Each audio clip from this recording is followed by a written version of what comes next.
স্বাগত জানাচ্ছি যমুনা টেলিভিশনের নিয়মিত আয়োজন প্রবাসী বাংলাদেশে। বিশ্বের বিভিন্ন প্রান্তে থাকা প্রবাসীদের খবরাখবর নিয়ে আপনাদের সাথে আছি আমি দেবাশিস চন্দ্র সরকার।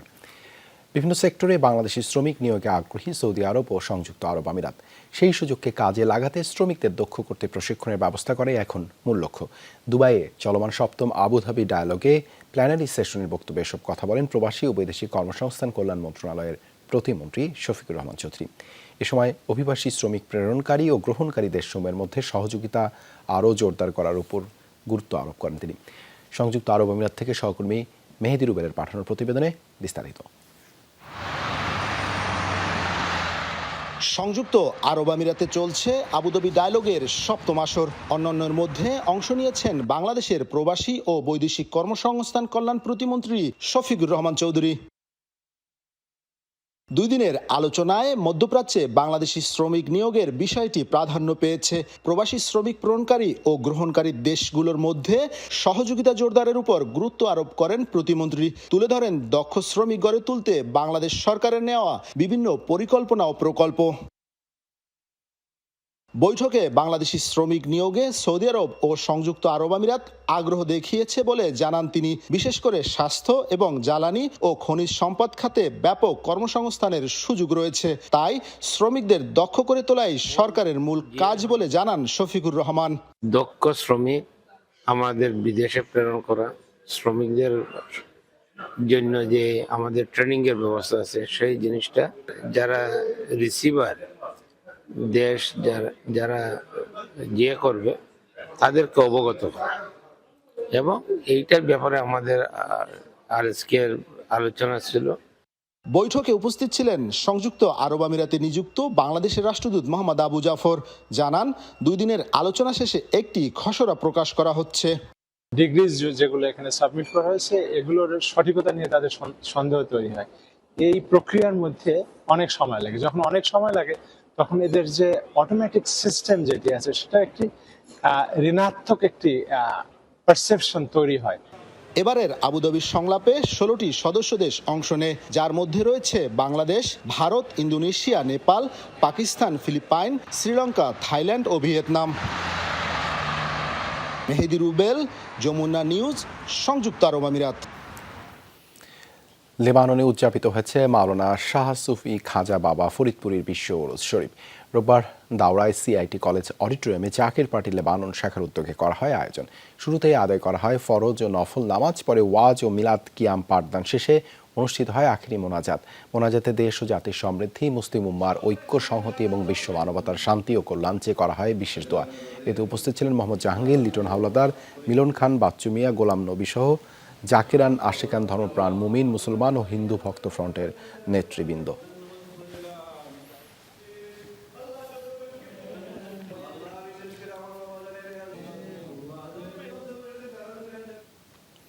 অস্ট্রিয়ায় অনুষ্ঠিত হলো অমর একুশে কাপ 2024 ইনডোর ক্রিকেট টুর্নামেন্টের ফাইনাল ম্যাচ। রাজধানী ভিয়েনায় বাংলাদেশ ক্রিকেট ক্লাব অস্ট্রিয়ার উদ্যোগে করা হয় আয়োজন। অস্ট্রিয়া বাংলাদেশ কমিউনিটির মোট 8টি দল অংশগ্রহণ করে। এই দলগুলোকে এ ও বি গ্রুপে ভাগ করে লিগ পদ্ধতিতে হয় খেলা। প্রতিটি ম্যাচে খেলা হয় 4 ওভার। ফাইনাল ম্যাচে টসে জিতে ব্যাট করার সিদ্ধান্ত নেয় সিলেট এক্সপ্রেস। 4 ওভার 4 উইকেট সংগ্রহ করে 48 রান। 49 রানের টার্গেটে ব্যাট করতে নামে প্রজন্ম স্পোর্টিং ক্লাব, কিন্তু 4 ওভারের 1 উইকেট হারিয়ে 1 রানে হেরে যায় সিলেট এক্সপ্রেসের কাছে। খেলা শেষে বিজয়ীদের হাতে পুরস্কার তুলে দেন অস্ট্রিয়া বাংলাদেশ কমিউনিটির শীর্ষ নেতৃবৃন্দ ও বাংলাদেশ দূতাবাসের ঊর্ধ্বতন কর্মকর্তারা।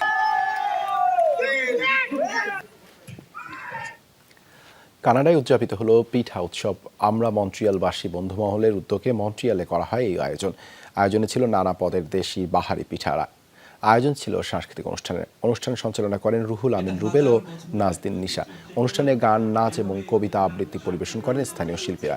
আয়োজকরা জানান প্রবাসে বেড়ে ওঠা নতুন প্রজন্মকে বাংলাদেশের সংস্কৃতির সাথে পরিচয় করিয়ে দিতেই এই উদ্যোগে। সময় উপস্থিত ছিলেন মন্ট্রিয়ালে বসবাসরত প্রবাসী বাংলাদেশিরা।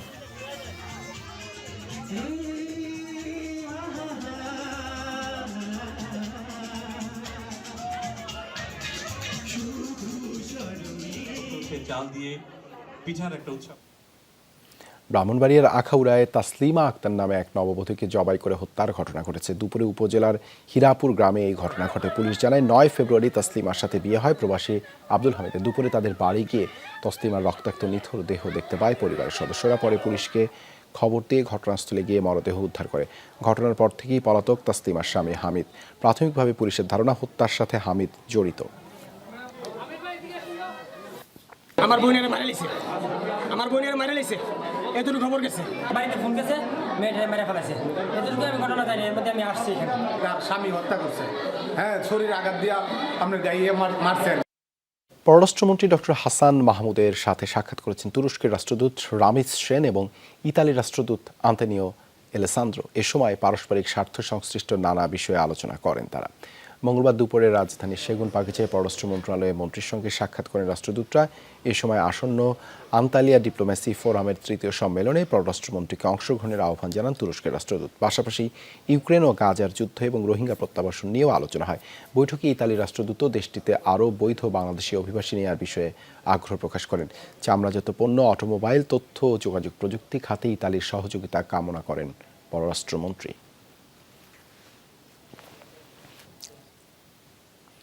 বিরল এক রায়ের সাক্ষী হলো বাংলাদেশ। ভাগ করে দেয়া হলো জাপানি দুই শিশুকে। বড় মেয়েকে পেয়েছেন জাপানি নাগরিক মা, আর মেজো মেয়েকে দেয়া হয়েছে বাংলাদেশি বাবার জিম্মায়। সন্তান ভাগ করে দেয়া হাইকোর্টের এই রায়ে নাখোশ মা নাকানো এরিকো ও বাবা ইমরান শরীফ। রায়ে বলা হয়, বাবা মা উভয়ই সন্তানদের সঙ্গে সাক্ষাতের পূর্ণ সুযোগ পাবেন, আর ছোট মেয়ে মায়ের জিম্মায় জাপানে থাকায় সেখানেই থাকবেন।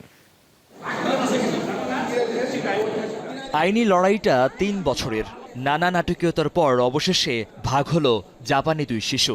সন্তানদের এভাবে ভাগ করে দেওয়ার ঘটনা বাংলাদেশে বিরল।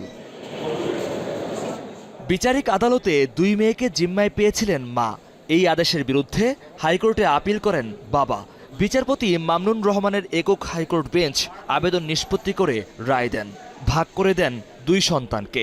বড় মেয়ে জেসমিন থাকবেন মায়ের সাথে, আর মেজো মেয়ে লায়লা থাকবেন বাবার সাথে। তবে সন্তানদের সাথে সাক্ষাতের পূর্ণ সুযোগ পাবেন উভয়ই।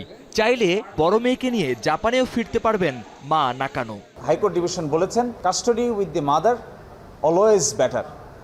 তারপরেও কনসিডারিং পার্টিকুলার সার্কামস্টেন্সেস দ্বিতীয় মেয়ে অর্থাৎ লায়লা লিনা বাবার কাছে থাকবেন।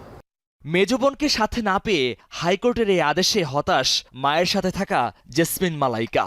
অবশ্য দ্বিতীয় সন্তান লায়লাকে ফিরে পেতে আপিলের কথা জানিয়েছেন জাপানি নাগরিক এরিকো। I'm very, very, very disappointed with this today's judgment. We go to the Supreme Court only for children's welfare. It is natural for me to want to live with all of my sisters together in Japan because it's our home. এদিকে আইনি লড়াইয়ে থামবেন না বাংলাদেশি বাবা ইমরানও। বড় মেয়েকেও নিজের জিম্মায় পেতে আপিলের কথা জানিয়েছেন তিনি। মাননীয় বিচারক বড় মেয়েকে মায়ের হেফাজতে দিয়েছেন, ওইটুকুনি আমরা অ্যাপিল করব। বিশেষ করে সেই পার্টটা অ্যাপিল করব যে আমার ভিজিটেশন কিভাবে আমাদের বিজ্ঞ আদালত, যখন নাকি আমেরিকার আদালত বাস্তবায়ন করতে পারেনি, ইউরোপের আদালত বাস্তবায়ন করতে পারেনি, সেটা আমি আমাদের মাননীয় বিচারকদেরকে বিজ্ঞ আপিল বিভাগে, ওনারাই তো আমার সর্বশেষ আশ্রয়। 2008 সালে বিয়ে করেন জাপানের এরিকো ও বাংলাদেশি ইমরান শরীফ। দাম্পত্য কলহের জেরে দ্বন্দ্বে জড়ান সন্তানদের নিয়ে। 2020 সালে 3 সন্তানের বড় 2 জনকে নিয়ে বাংলাদেশে চলে আসেন ইমরান। মহিউদ্দিন মধু, যমুনা নিউজ, ঢাকা। আবারও দিল্লিমুখী ভারতের সুবিধাবঞ্চিত কৃষকরা, ক্ষুব্ধ কৃষিজীবীরা সরকারের কাছে তুলে ধরেছেন ডজন খানেক শর্ত, যার অন্যতম শস্যের ন্যূনতম সহায়ক মূল্য বা এমএসপি নির্ধারণ। হাজারো কৃষক ট্রাক্টর, ট্রাক আর ভ্যান নিয়ে রওনা হয়েছেন। অনেকে হেঁটেই রওনা দিয়েছেন রাজধানী অভিমুখে। আন্দোলনকারীরা জানিয়েছে কয়েক মাস অবস্থান ধর্মঘট চালানোর মতো খাদ্যের মজুদ রয়েছে তাদের। ক্ষুব্ধ কৃষকদের ঠেকাতে দিল্লির সাথে সংযুক্ত প্রত্যেকটি সীমান্তে বাড়ানো হয়েছে নজরদারি, বসানো হয়েছে অতিরিক্ত ব্যারিকেড। তাতে দিল্লি নয়ডা সংযোগ সড়কে সৃষ্টি হয়েছে দীর্ঘ যানজটের। ভোগান্তিতে পড়েছেন হাজার হাজার মানুষ। কৃষকদের সাথে সমঝোতার উদ্দেশ্যে সোমবার রাতে চণ্ডীগড়ে হয় আলোচনা, কিন্তু সেটি ব্যর্থ হওয়ার পরেই আসে আন্দোলনের ডাক। 2020 সালে এইরকম দাবি নিয়ে দিল্লি সীমান্তে ধর্মঘট করেন হাজারো কৃষক। 13 মাসের আন্দোলন শেষ হয় সরকারের মধ্যস্থতায়, কিন্তু কৃষক অধিকার আন্দোলনের নেতারা জানান যা যা প্রতিশ্রুতি দিয়েছিল সরকার সেগুলোর অর্ধেকও পূরণ হয়নি।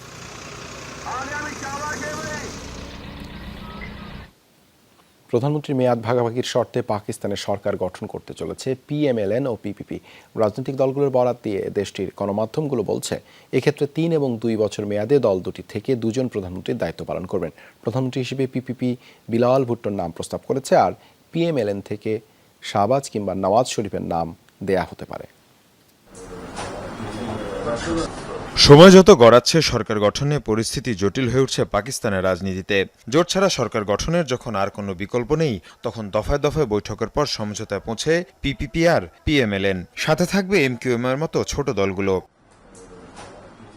তবে জটিলতা দেখা দেয় প্রধানমন্ত্রীর পদ নিয়ে। এই ইস্যুতেও বিরাট সিদ্ধান্তে আসতে যাচ্ছে দল দুটি। এবার প্রধানমন্ত্রীর মেয়াদ ভাগাভাগির পথে PPP আর PMLN। দলগুলোর বরাত দিয়ে বিভিন্ন গণমাধ্যম জানায়, 3 এবং 2 বছর মেয়াদে দল দুটি থেকে প্রধানমন্ত্রীর নিয়োগ দেওয়া হবে। PPPর পছন্দ একজনই, বিলাওয়াল ভুট্টো, আর PMLN থেকে শাহবাজ কিংবা নওয়াজ শরীফ হতে পারেন প্রধানমন্ত্রী। ক্ষমতায় থাকার জন্য সরকার গঠনের ক্ষেত্রে জোটের কোনো বিকল্প নেই। এ নিয়ে রাজনৈতিক দলগুলোর মধ্যে ব্যাপক দর কষাকষি হবে। PPPর মতো বড় দলের পাশাপাশি MQM এর মতো ছোট দল যারা 17 আসন পেয়েছে তারাও সর্বোচ্চ দাবি রাখবে। এসব বিষয়ে সমন্বয় করাই হবে বড় চ্যালেঞ্জ। তবে সরকার গঠন করলেই বিপদ কাটছে না পাকিস্তানের রাজনীতিতে, এমনটাও বলছেন বিশ্লেষকরা। সবচেয়ে বেশি সংখ্যক মানুষ যাদের ভোট দিয়েছে সেই PTI যদি পার্লামেন্টে কার্যকর না থাকে, তাহলে আবারও হোঁচট খাবে গণতান্ত্রিক প্রক্রিয়া। স্বতন্ত্র প্রার্থীদের সবচেয়ে বেশি সমর্থন দিয়েছেন ভোটাররা। যদিও তারা PTI সমর্থিত, কিন্তু তাদের কোনো রাজনৈতিক প্ল্যাটফর্ম নেই। ফলে পার্লামেন্টে কার্যকর কোনো পদক্ষেপ নেওয়া কঠিন হবে। তাই এখনই কোনো ছোট রাজনৈতিক দলের অধীনে চলে আসা উচিত এসব স্বতন্ত্র প্রার্থীদের। পাকিস্তানের রাজনীতিতে পদ ভাগাভাগি নজির অবশ্য বেশ পুরনো। 2013 সালে বেলুচিস্তানের প্রাদেশিক সরকার গঠনের সময় ন্যাশনাল পার্টির সাথে ক্ষমতা ভাগাভাগি করেছিলেন নওয়াজ শরীফ। সে সময় 2.5 বছর মেয়াদে মুখ্যমন্ত্রীর পদটি ভাগ করা হয়। মীর মুশফিকা হাসান, যমুনা নিউজ। ফুল ভালোবাসা প্রকাশে বিশ্বজুড়ে চিরায়ত উপহার। কখনোই ফিকে হয়ে না ফুলের আবেদন, আর সেটা যদি ভ্যালেন্টাইন্স ডেতে আসে প্রিয়জনের হাত থেকে, তাহলে তো কথাই নেই। চলতি বছর লাতিন দেশগুলো থেকে যুক্তরাষ্ট্র ও কানাডায় পৌঁছেছে 46 কোটির বেশি ফুল, যার সিংহভাগই গোলাপ। অর্থনৈতিক বিশ্লেষকদের হিসেবে শুধু বিশেষ দিনটিতে মার্কিন মূল্যে হবে $260 কোটি ফুলের বাণিজ্য। কলম্বিয়ার প্লাজোলেত্তা ফ্লাওয়ার হর্টিকালচার কোম্পানি 6 মাস আগে থেকেই নিচ্ছে ভ্যালেন্টাইন্স ডের প্রস্তুতি। দিনটি পালনের জন্য নয়, বরং যুক্তরাষ্ট্র ও কানাডার ফুলের চাহিদা পূরণই মূল লক্ষ্য।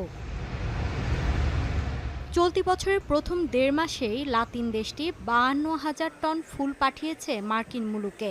উদ্দেশ্য একটাই, বিশেষ দিবসে প্রিয়জনকে যেন সবাই দিতে পারেন ভালোবাসার অন্যতম নিদর্শন।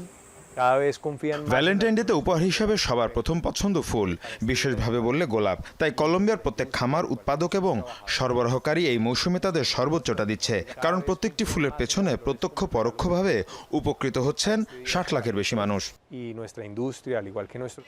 ফুল প্যাকেটজাত হওয়ার পরই ব্যস্ততা বাড়ে মায়ামি আন্তর্জাতিক বিমানবন্দরে, কারণ লাতিন দেশগুলো থেকে শেষ মুহূর্তে আসছে ভ্যালেন্টাইন্স ডের ফুল।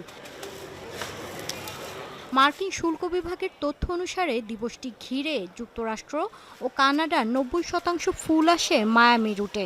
এবার 300 ফ্লাইট বহন করেছে প্রায় 18,000 টন ফুল। চলতি মৌসুমে ইকুয়েডর আর কলম্বিয়া থেকে অন্তত 46 কোটি গোলাপ আমরা যুক্তরাষ্ট্রে এনেছি, যার 30 কোটি গোলাপ ভ্যালেন্টাইন ডের জন্য সেগুলো বিক্রি হয়েছে। গড়ে প্রত্যেক মার্কিনের জন্য একটি ফুল বহন করেছে আমাদের পরিবহন। যুক্তরাষ্ট্রে আসা ফুলের সিংহভাগই মায়ামি এয়ারপোর্ট দিয়ে পার হয়। আমাদের প্রধান কাজই হলো ক্ষতিকর পোকামাকড়, বিষাক্ত কীটনাশক ঝেড়ে বেছে ফেলা। পর্যবেক্ষণ করা হয় প্রাণীদের থেকে ছড়ানো অসুখও। 8 ফেব্রুয়ারি থেকে কৃষি বিভাগে কয়েকটি দল 75,000-এর বেশি ফুলের বাক্স পরীক্ষা নিরীক্ষা করেছেন, যাতে ছিল 83 কোটি 20 লাখের মতো ফুল। মৌলি ইসলাম, যমুনা নিউজ। এই ছিল প্রবাসে বাংলাদেশে এতক্ষণ সাথে থাকার জন্য ধন্যবাদ সবাইকে।